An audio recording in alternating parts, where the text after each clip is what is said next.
Special, don't come to the party tonight. He doesn't like when you're around, she said about her male best friend while checking her reflection. I said, okay, and stayed home, packed all my things instead. She came home at 2 a.m. to an empty apartment called Panicking. I said, don't worry, now he never has to see me again, and hung up. Hey viewers, before we move on with the video, please make sure to subscribe to the channel and hit the like button if you want to see more stories like this. Thanks. I've always been a foundation kind of guy. Some people are fireworks bright, loud, and gone in an instant. But I'm the one who makes sure the house doesn't collapse. For 4 years, I was that foundation for Maya. When she wanted to leave her corporate job to find her creative voice in social media marketing, I covered the rent on our downtown 2-bedroom. When her car broke down, I gave her mine and started taking the bus to my job as a senior systems analyst. I didn't mind. I thought that's what a partnership was. I believed that if I built a stable enough world, she'd feel safe enough to grow in it. But there's a problem with being the foundation. People eventually forget you're there. And then they start complaining that you're too stiff, too immobile. That's where Julian came in. Julian was everything I wasn't. Special. A lifestyle photographer, which really meant unemployed with a nice camera and a trust fund. He was spontaneous. He wore silk shirts unbuttoned to the navel, and he had a presence that Maya suddenly found intoxicating.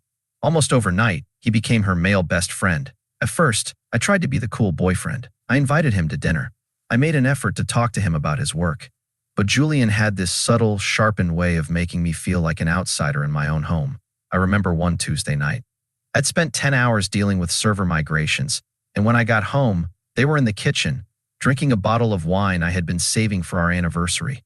"Oh, Mark, you're home," Maya said, barely looking up from her phone. "Julian was just telling me about this underground gallery opening." "On a Tuesday?" I asked, setting down my briefcase. "Don't you have that client meeting tomorrow morning, Maya?" Julian let out a light, airy laugh. He swirled the wine in his glass, my glass, and looked at me with a faintly pitying smile. "See, that's the thing, Mark. You're always thinking about meetings and schedules. Maya's an artist. Artists follow energy. You can't put deadlines on inspiration." Maya nodded, looking at him like he'd just spoken something profound. "He's right, Mark. You're so rigid. Sometimes I feel like I can't even breathe around you because you're always focused on logistics." "I'm focused on logistics because they're the reason this apartment has electricity." "Maya," I said, trying to keep my voice steady. She rolled her eyes, a gesture that had become routine. "God, here we go again with money. You're so heavy, Mark. You bring this weight into everything."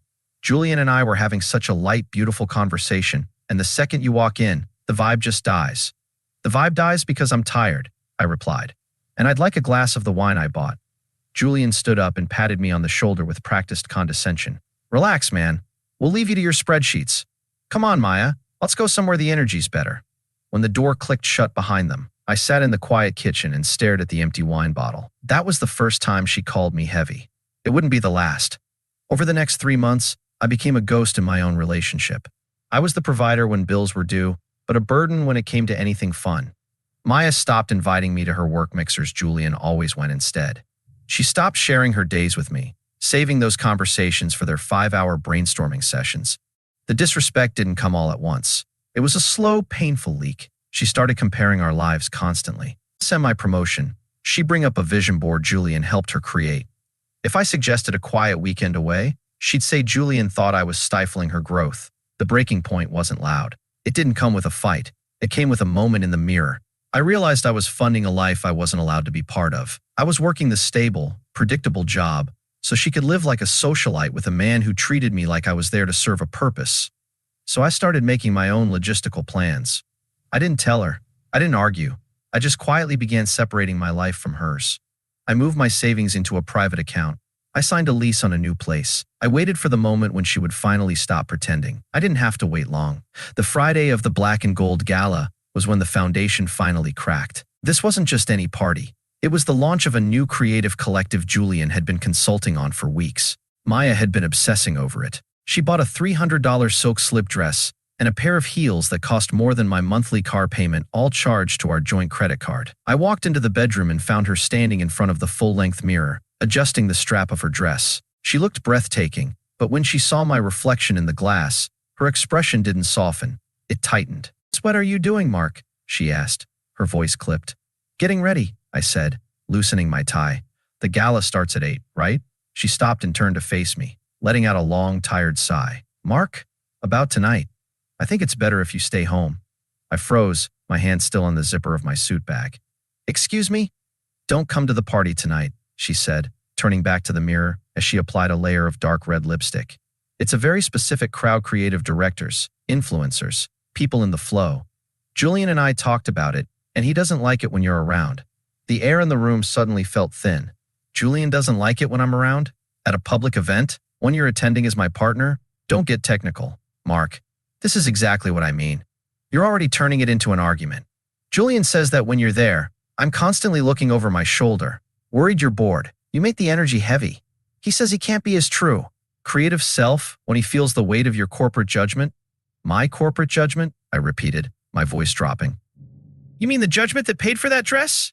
The judgment currently funding Julian's creative self since he hasn't paid for a single drink in 3 months? She slammed her lipstick onto the vanity. God, is that all you have? Money. This is why he doesn't want you there. You're a buzzkill, Mark.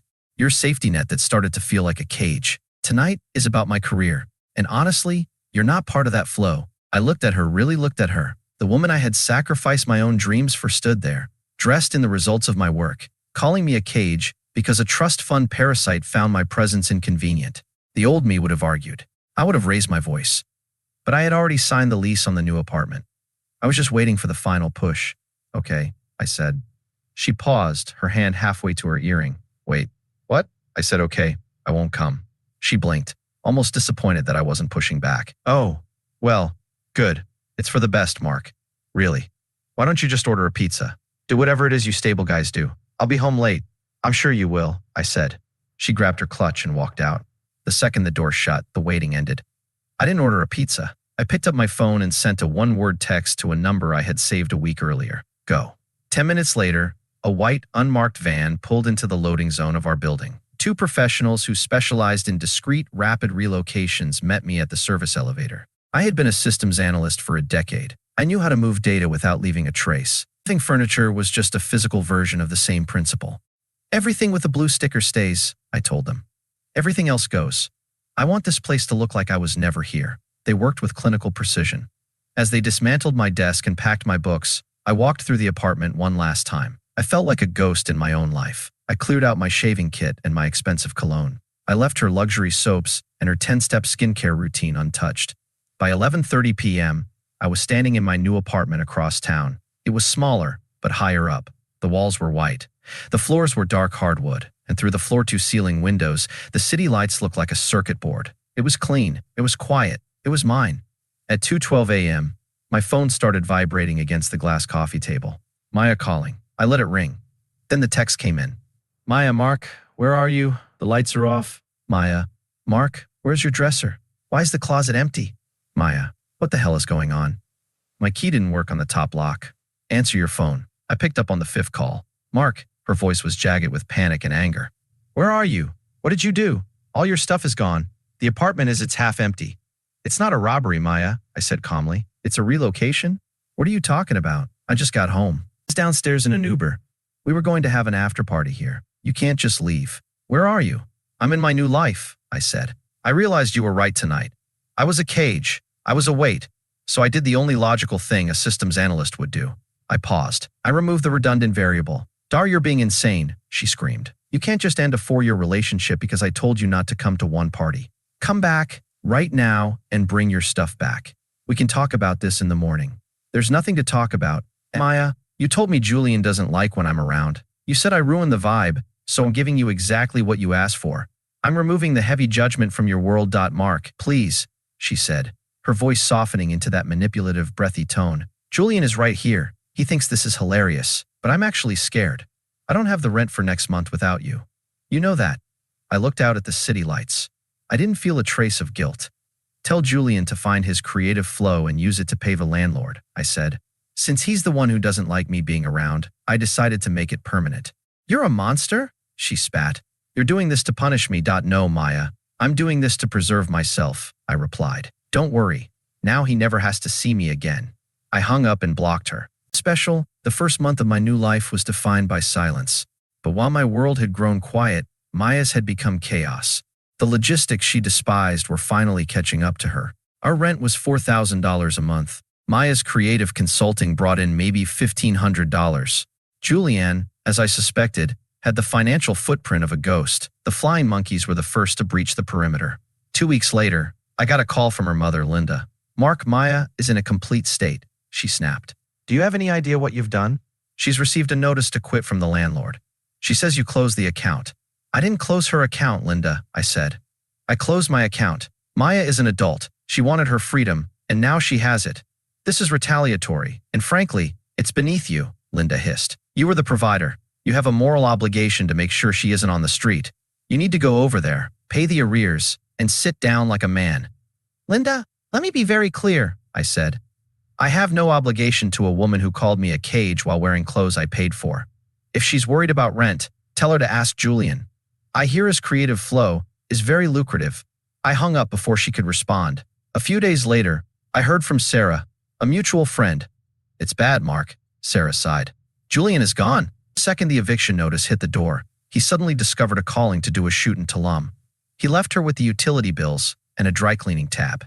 "Maya is selling her designer bags just to afford groceries. I feel the peace of my own home, Sarah," I replied. "That's all." Maya spent months telling me I was heavy. I've simply removed the problem. If she's struggling, it's because she built her life on a foundation she didn't own. That's not a tragedy. It's physics. Maya's attempts to reach me shifted from anger to a kind of performative desperation. Since she was blocked, she started sending emails to my work address. Email from Maya. "Mark, I'm being evicted. I have nowhere to go. My mom won't take me in. Please. I know I said things I shouldn't have, but I was just frustrated. I miss my best friend. Just lend me $5,000 and I'll never bother you again. Please don't let me be homeless." I didn't reply. I let it sit there, a digital monument to the safety net she had so casually destroyed. The final blow came when Julian's creative collective was exposed as a literal Ponzi scheme.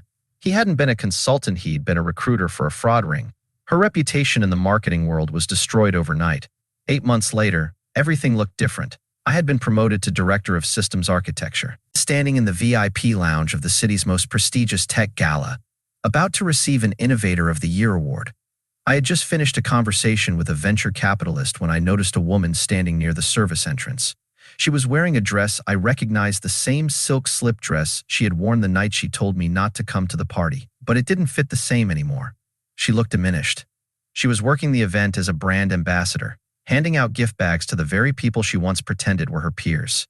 Our eyes met. She handed her tray to a coworker and walked toward me. "Mark," she said quietly.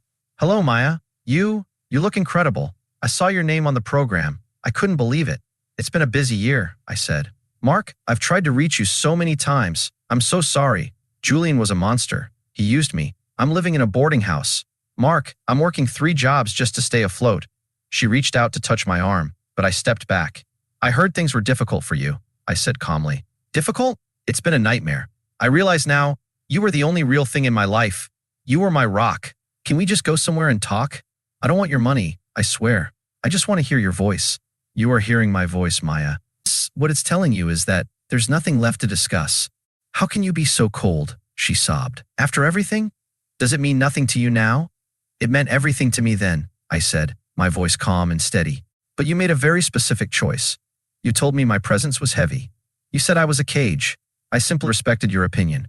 I stepped aside so you could have the life you wanted." "But I was wrong," she cried.